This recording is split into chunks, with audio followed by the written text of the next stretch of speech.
When asked if aliens exist, former President Barack Obama offered a highly specific, lawyerly confirmation.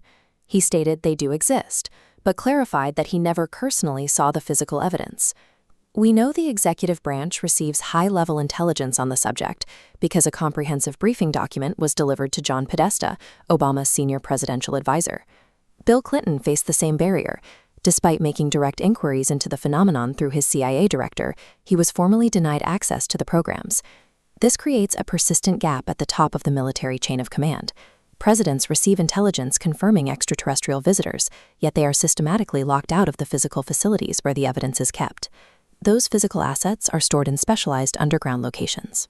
In Oklahoma, for example, a massive downed craft remains at Fort Sill, housed within a specialized facility built to keep the technology shielded and hidden from public view. This systematic denial of access to the commander-in-chief creates a dangerous vacuum.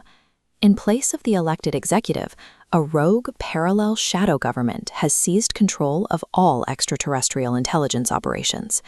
This shift away from democratic oversight began decades ago. No president has held meaningful command over these projects since Dwight D. Eisenhower was pushed aside in the late 1950s. Operating without constitutional oversight, this military-industrial faction utilizes untraceable black budget funding to conduct retrievals and high-tech military strikes with total impunity. This extreme secrecy serves a specific strategic goal. By keeping the truth of these visitors hidden, the cabal maintains the power to eventually unleash a manufactured, terrifying narrative on the global public. To secure the resources needed for this agenda, the faction manipulates sitting leaders. In the 1980s, they used this tactic on President Ronald Reagan. Advisors convinced Reagan of a fabricated interstellar threat to secure his authorization for the multi-billion-dollar Strategic Defense Initiative, or Star Wars program. In reality, those billions were funneled into a black budget used to develop weapon systems on NRO satellites. These technologies were actively deployed to target and down extraterrestrial vehicles. These operations have long since outgrown Area 51. Today, they are concentrated in more advanced, highly classified locations known on military maps as Areas 52 and 54. The Strategic Defense Initiative redirected trillions in taxpayer funds to support a quiet, unprovoked campaign of targeting visitors who have shown no hostility. It transformed atmospheric defense into a secret interplanetary offensive. Engaging these visitors requires a new science of warfare. Because advanced extraterrestrial craft are not standard machines, they are seamlessly integrated with the consciousness of their operators. This diagram shows how the technology and the pilot's mind function as a single unified system. At this level of civilization, the machine is a direct extension of the pilot's awareness. To break this connection, the rogue military developed a program of psionic, or P3 operators, humans trained to engage in direct mental warfare.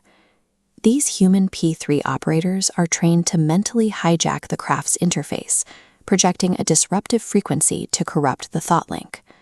This mental disruption forces the craft to materialize in standard three-dimensional airspace.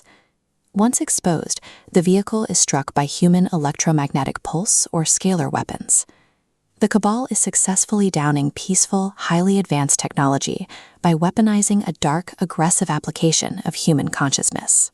We are rapidly approaching a tipping point. Public disclosure is becoming inevitable as congressional whistleblowers continue to bring new evidence into the light. However, the military and corporate media plan to hijack this event. They are preparing to frame disclosure as a terrifying War of the Worlds scenario, presenting the visitors as a hostile threat.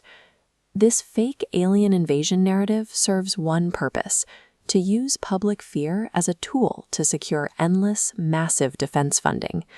Avoiding this propaganda requires a complete shift in how humanity views the concept of interstellar contact.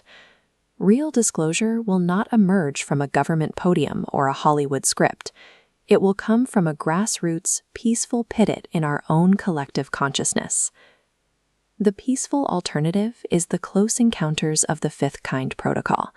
This method bypasses government channels to make direct contact through the elevation of human awareness. This process requires meditation and mental discipline. It is a natural ability that is often blocked by psychedelics, which create artificial hallucinations rather than clear, conscious contact. This illustrates the morphogenic field effect. When a small fraction of the population aligns in peaceful consciousness, it creates a ripple shifting the species' trajectory. This collective resonance counters the military's fear-based agenda, demonstrating we are ready to move beyond conflict. The true frontier of exploration lies within the human mind. Making contact with the cosmos requires humanity to move past its legacy of animalistic fear and into a state of universal peace.